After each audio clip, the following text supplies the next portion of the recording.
Welcome to Truth Meets Fiction, your home for timeless stories, unforgettable characters, and the kind of content that stays with you long after the credits roll.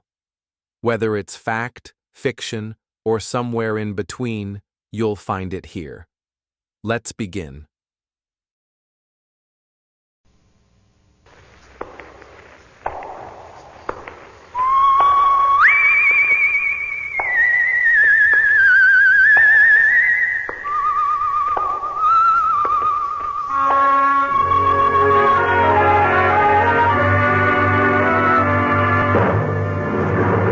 The Adventures of the Saint, starring Vincent Price.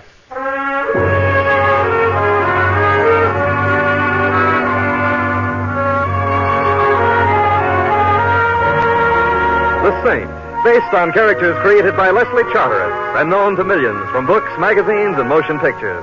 The Robin Hood of modern crime now comes transcribed to radio, starring Hollywood's brilliant and talented actor Vincent Price as the Saint.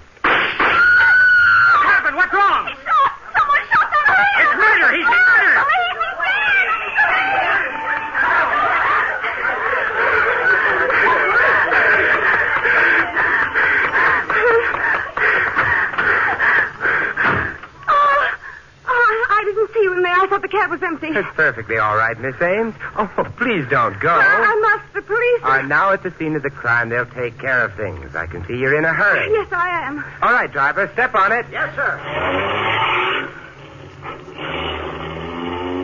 Comfortable, Miss Ames? I don't know you, do I? An oversight on my part that can be easily remedied. I'm Simon Templar. Simon Templar? Yes. Oh, you're the Saint, aren't you? Sometimes I feel as though I had a neon sign on my forehead. I'll confess the fatal appellation. Well, I think I'd better get out, Mr. Templar. You see, Saint is not synonymous with boogeyman, Miss Ames, and why not call me Simon? After all, we were both present at the unveiling of the corpse. If you think you're being funny, Mr. Templar. There's nothing funny about murder, particularly when as pretty a girl as you is involved. But I'm not involved. A question of semantics, Miss Ames. A man gets killed when you're within 5 feet of him and you turn tail and run. If that's not being involved, my dictionary lied to me. Well, I suppose you're right. It was foolish of me to run, but when I heard those shots and saw him fall, How did you know who I was? Such modesty is becoming, but hardly intelligent, Miss Ames. You're a star. Your show is opening in a week, and your pictures have been plastered all over town. Oh, of course, I should have known. Did you know the man who was shot at? Yes. Yes, I had an appointment with him. His name was Jim Barry. Oh, the publisher? Yes. Oh, I know him, or rather knew him. He's been kind enough to publish some scribblings of mine, but what were you going to see him about? Anything special? No, just a business talk. A business talk with a publisher? Don't tell me the Barry Kilgore Company is going to publish the story of your life. No, but Jim's firm was preparing an anthology of the modern theater, and he wanted to include the new play I'm going to be in. Down, Betty. Down to the floor. I said down! What happened? Somebody doesn't like us, Betty. The driver of that car threw some hot lead our way. But how? It was... I don't know. I only saw the glint of a gun out of the corner of my eye. Hey, driver, are you... Simon, is he dead? Wait, I'll see. Now, how do you like that? We get shot at and he faints. I don't blame him. I feel a little... Well, don't. You must be due at the theater for rehearsal about now, and the show must go on, though for the life of me, I've never been able to understand why.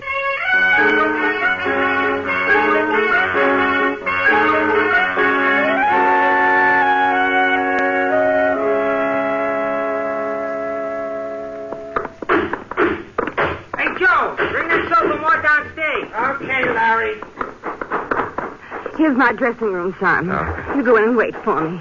I'd have you watch the rehearsal from the wings, but Larry Stevens, our stage manager, is superstitious about it. Okay, Betty, but your sanctified watchdog will be panting on your threshold till you get back. After what's happened, Simon, I'll be glad to know you're close by. See you later. Yeah. Oh, well, might as well wait inside. But really, Vera, I don't know what you mean. I think you do, Helen. Just remember what I told you about Jim Barry, and you'll be... Simon Templar. What in the world are you doing here? Hello. Now, that's what I call a quick switch. Vera Pangburn, lady novelist, gets stage struck. Or are you merely getting material for a novel about backstage? Oh, no. No theater novels for me, Simon. Oh, let me introduce Helen Trask. Helen, this is Simon Templar. How do you do, Mr. Templar? As well as might be expected under the circumstances, Miss Trask. I'm not too accustomed to entering one lovely lady's dressing room and finding two others awaiting me. Well, as a matter of fact, Helen and I were waiting for Jim Barry. We thought he was coming here with Betty. Jim Barry? Oh, he's your publisher, isn't he, Vera? Yes, and Helen's, too. Helen's his really latest discovery. She has a new novel coming out.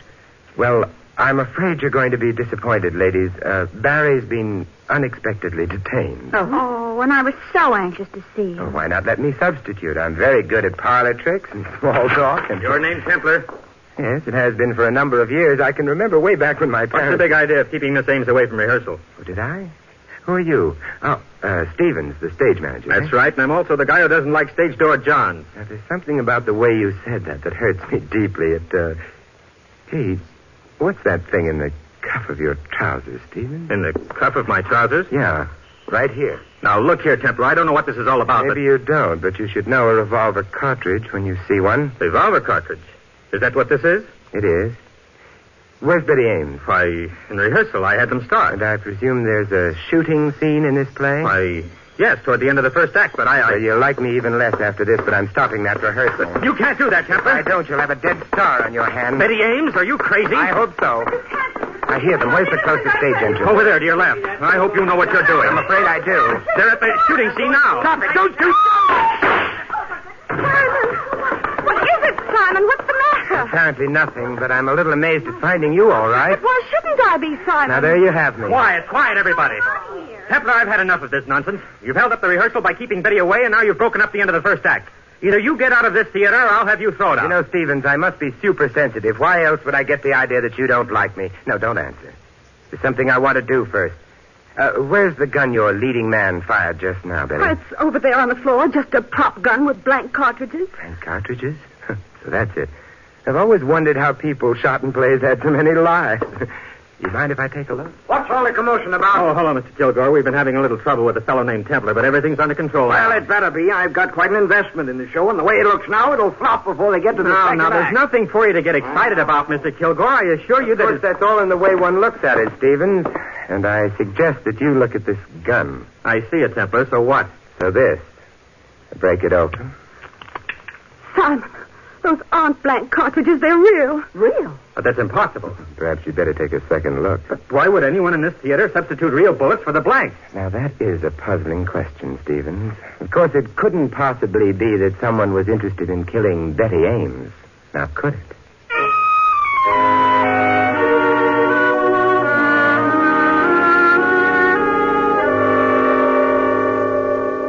I still don't understand how you knew, Simon. Well, theatrical people may dress somewhat unconventionally, but I thought that Stevens, with revolver cartridges in his trouser cuffs, was going a bit overboard. Fortunately, your leading man is a sensitive soul. He jumped at least a foot when I shouted at him as he fired. Oh, if you hadn't startled him. Yeah, then I doubt that we'd be sitting here in your dressing room. But why should anyone want to kill me? Well, the usual motives are money, jealousy, and fear of discovery. But I'm not rich, and there's no reason for anyone being jealous of me, and I don't know a thing about anyone. Are you certain of that, Betty? Of course I am. You were pretty much in evidence when Jim Barry was killed. So were a dozen other people. Yeah, but perhaps they didn't see what you saw. I didn't see anything. At the killing, perhaps. But what about, well, a familiar face in the crowd, for example? Familiar face? No. Oh, wait a minute. Yes, I did see someone. And the eyes have it you saw the killer. Who was it? That's just it. I don't know. Let me remind you that a familiar face belongs to someone you know or have seen before. Yes, I know that, Simon, but I just caught a flash of the face, and I was thinking it looked familiar and was starting to identify it in my mind, and then the shots were fired and Jim Barry was killed, and then it was gone. I don't suppose you got a similar flash among the people in the theater tonight? No. Might have been any one of them or none of them. Hardly what I'd call an elucidating statement. Let's put this together. Barry was the publisher for Vera Pangburn and Helen Trask, and both of them were in the theater. Mm-hmm. Kilgore, who put up the money for the show, was Barry's partner in the publishing business, and he was in the theater. Stevens, the stage manager... Had that cartridge in his cuff. Yes, he did, didn't he? So where does that get us, Simon? Exactly nowhere. Well, as my old grandmother used to say, if at first you don't succeed, try checking up on the corpse. Come on, Betty. Let's go to the morgue.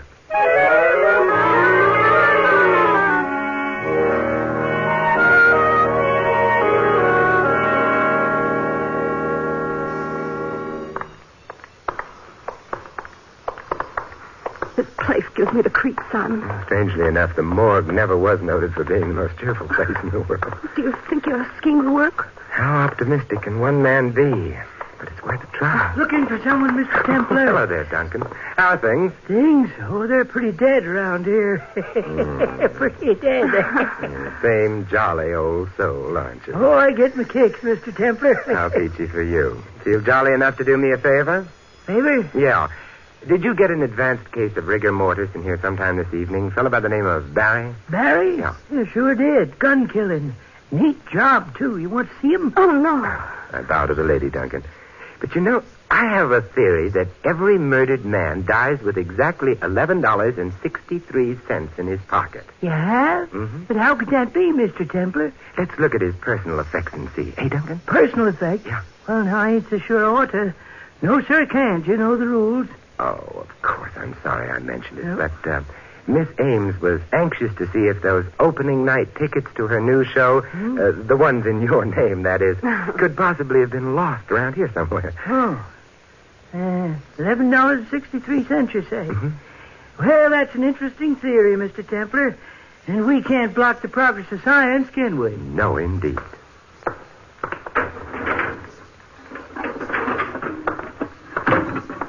There you are. Take a look. Wallet, jewelry, a couple of key rings. There's a couple of $100 in the wallet. Smashes our theory all to Tunket, don't it? Is that all there was on him? Well, see for yourself. I told you that. Hey, look out. Hey, grab it, Duncan. She's going to faint you. Oh. Yeah, okay, miss. Okay, I got you. Thank you. I don't know what happened. Suddenly everything turned black. All right, Betty, don't talk. I'll get you outside. Even an old ghoul like Duncan gets queasy in here sometimes. No, I don't neither. You sure you're okay, miss? Yes, thank you. I'm all right now. Thanks very much, Mr. Duncan. Well, you're welcome. And, them opening night tickets in my name you lost? Oh, you'll find them at the box office in your name, Mr. Duncan. Well, I'm glad you folks dropped in.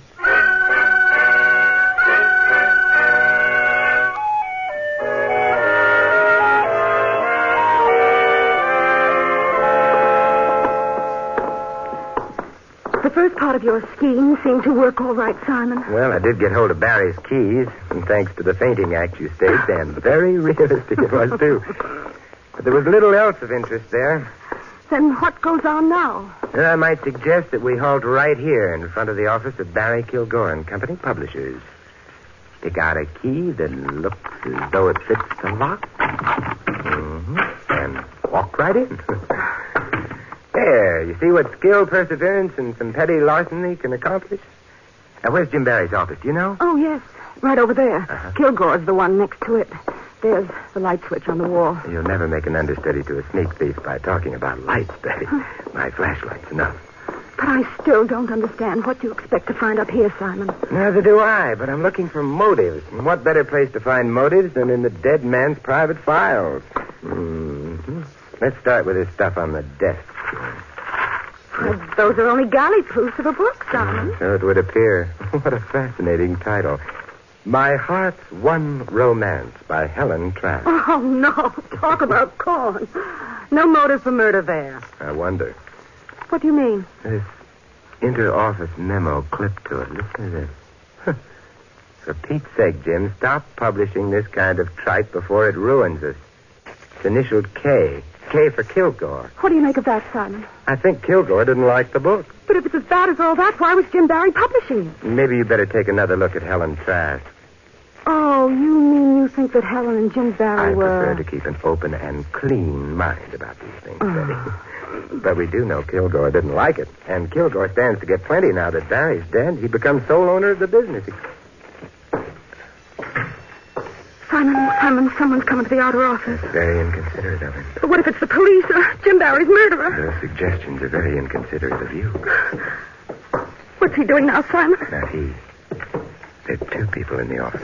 Are they coming in here? No, they've gone into Kilgore's office. They didn't turn on the lights, so they must be familiar with the place.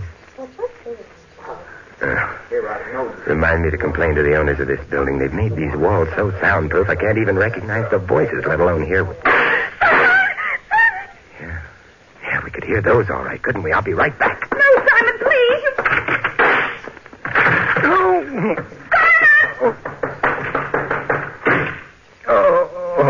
Whoever it was got away. Simon, are you all right?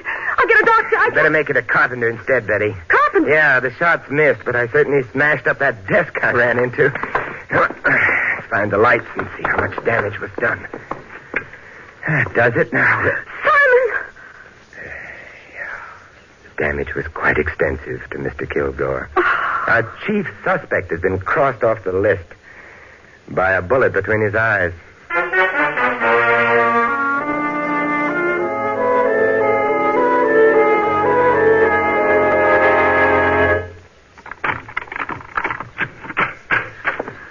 Well, at least you got me home safe and sound, Simon. After what's gone on today, I'm beginning to wonder how that happened. Does everything look to be in place? Yes, of course. Betty, it's a funny thing, but ever since my college prom days, I've had an abiding dislike for chaperones popping up unexpectedly. I'd better look around. Look, don't let these modern inventions frighten you, Betty. The telephone is quite harmless. My nerves are... Sure. I'll answer it. Good. Hello? Betty, this is Vera Pangborn. Oh, yes, Vera. I want you to do me a favor, Betty. I think I know something about Jim Barry's death. Just a minute, Vera. Simon, it's Vera Pangborn. She says she thinks she knows something about the Barry killing. Well, don't be piggish about things. Split the receiver with me and let me listen, too. Vera? What do you mean? Well, I don't know just how to explain it, Betty, but... Get away from that window! Vera! What is it? No! Vera! Vera! Are you still there? Simon, those were shots. What happened there? This may come as a tremendous surprise, Betty, but it sounds like Vera Pangborn just became murder victim number 3.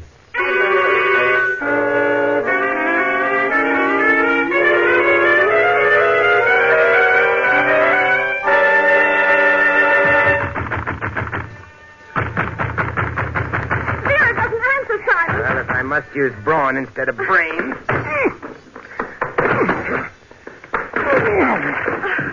Ineffective, if not neat. Come on, let's go in. Simon, there she is. Yeah. On the floor. Is she? She's luckier than Barry or Kilgore. Shot in the upper part of the arm. You better get some towels, Betty. I'll be right back, Simon. Good. What happened? Simon. Man, on the fire escape, he shot at me. I'd be indignant about it, too, Vera, but suppose we talk about it later. Here you are, Simon. You better let me at it. Wait up. I'll lift her out of the davin. There. Now, if you'll make like Florence Nightingale, Betty, I'd like to look at the fire escape. All right, Simon. Betty, poor darling, time for talk later. Let's get you fixed up first. You just relax. Vera, we're here and everything's going to be all right. Thanks, Betty. The view from your fire escape is very disappointing, Vera. Only shattered glass out there. Did this homicidal friend of yours shoot through the window? Yes. I was talking on the phone to Betty. I looked up and saw him. He had a handkerchief over his face, and he shot twice. There you are, Vera. And that'll hold you until we get a doctor. By the way, Vera, not that I'm curious or anything, but what was it you were going to tell Betty over the phone about Jim Barry's murder? I can't tell you, Simon. Well, I'll admit I'm not as pretty as Betty or as feminine. No, I won't say anything. He's already shot at me once. I won't say anything. He'll kill me. All right, Vera, take it easy. You don't have to tell us anything. Simon, we better call a doctor. She's in no condition to be bothered now. Right now, neither am I. Suppose you take care of the medical details and then meet me at Helen Trask's apartment. At Helen's? Yeah. Is that where you're going now? No, I'm going to Larry Stevens' place. And if that sounds confusing to you, it's no wonder. I'm a little confused myself.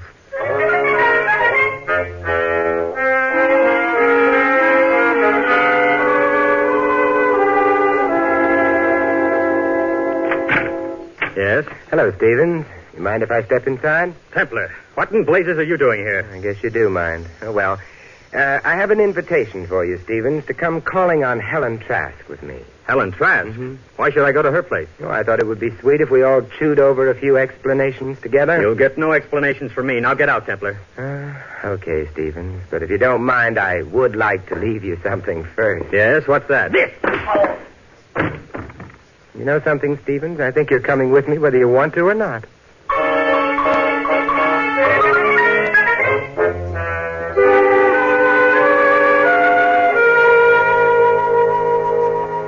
All right, now that Betty is here, we have a quorum. But I don't understand, Mr. Templar. Why are you all here at my apartment? There's no sense asking him, Helen. He's completely crazy. Stevens, I think you're prejudiced because your jaw still aches a little, Miss Trask, when I entered Betty's dressing room tonight, Vera was saying something to you about Jim Barry. What was it? Why, she was merely warning me against him. Said he had a weakness for young women writers. Well, in your case, that's understandable. Would you say his weakness could account for a rather poor manuscript being accepted? If you're insinuating anything, Mr. Templar... Oh, Helen, of course not. You didn't listen to Vera, did you? Naturally not. Mr. Barry always acted like a perfect gentleman. What are you driving at anyway, Templar? Well, I say I'm a perfectionist, Stevens. I don't like ragged details hanging over, and that snatch of conversation intrigued me. Something else intrigues me, too, that cartridge in the trouser cuff episode. You really are determined to play Sherlock Holmes, aren't you? Well, if it'll relieve your mind any, on my way to Betty's dressing room, I bumped into a prop table. Box of what I thought were blank cartridges spilled against me and onto the floor. Did you think that there might have been some loaded cartridges among the blanks and that one of them lodged in your cuff? That's it exactly. A very simple explanation. Yeah, it's almost too simple.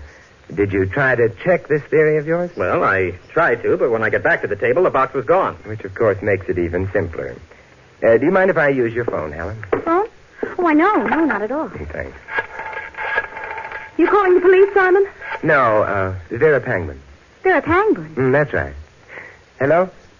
Oh, yes, Doctor. How's Miss Pangman? Oh, that's fine. Give her a message, will you, please? Tell her Simon Templar called, and she needn't worry about that killer any longer. That's right.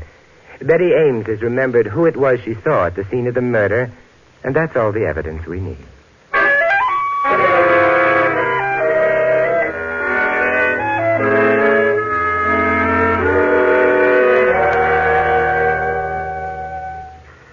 Simon, what is this all about? Beautiful here in the park, isn't it?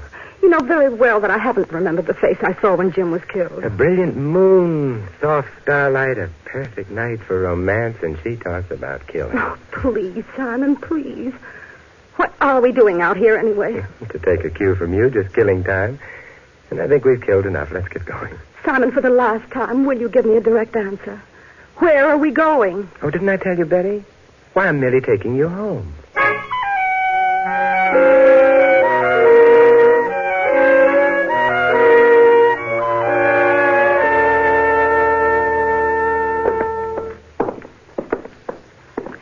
Here's my door, Simon. I can find my way in alone. Don't you think the least I can do is to search the apartment for you again? That won't be necessary, thank you. Good night. Well, at least allow me to turn the lights on for you. There, you satisfied?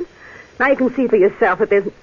Oh! Yes, I can see quite well. Hello, Vera. Shut that door, Simon, quickly. I never argue with a lady, Vera, particularly when she's got a gun in her hand. That's better. I thought that phone call of yours might have been a trap, Simon, but I had to make sure. And now that you apparently have made sure, Vera? You and Betty are going to join the others. Simon! Tell me why you killed Jim Barry, Vera. Was he your husband? Pretty smart, aren't you, Simon? That's right. Jim was my husband. Yes, I thought so. Jealousy was the only motive I could figure for you. Every young woman who came along and thought she could write turned his head. That Helen Trask. A high school girl could write a better book than she did. But Jim Barry was going to divorce you and marry her, wasn't he? Yes. And now Jim's dead. And Kilgore's dead because he suspected me. And you're going to die, too. Right now. No, you don't. Give me that gun. She's going to shoot! She's going to... No, she isn't. Are you, Vera? No. No. Oh, Simon, I was so scared. You know something, Betty? So was I.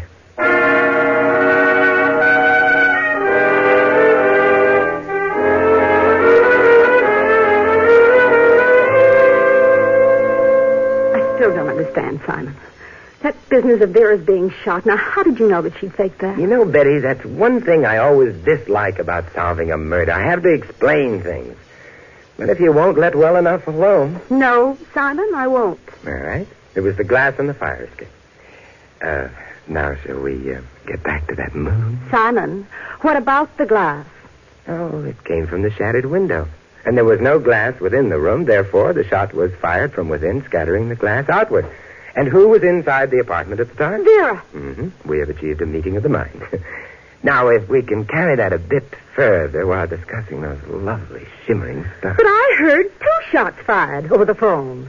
Did she use the second one to give herself that flesh wound? If you were afraid someone was closing in, you'd make a last desperate attempt to throw suspicion elsewhere, wouldn't you? And she was the one who put the real bullets in the gun in the theater. And fired at me in the cab. But, Simon, why me? Well, I hate to get repetitious, but remember those motives for murder I listed? Money, jealousy, and fear of discovery? Yeah, let's latch on to the last one. She was afraid you'd remember that it was her familiar face you saw in the crowd just before Jim Bally was killed. You satisfied now? Well, almost. There's just one more little thing. Look, Betty, if it doesn't concern the moon, I'm not interested. All right, Simon. Get interested.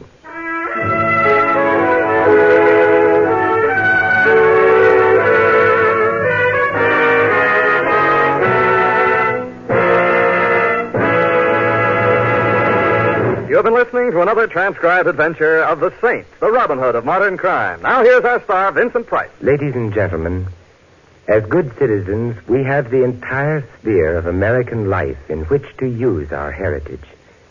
So let's make the affairs of our nation, state, and community our affairs. Remember that we all have a voice in them. Use that voice and use it well and often. Only then can we set an example of freedom, knowing that our own American heritage is secure. This is Vincent Price inviting you to join us again next week at this same time for another exciting adventure of the Saint. Good night.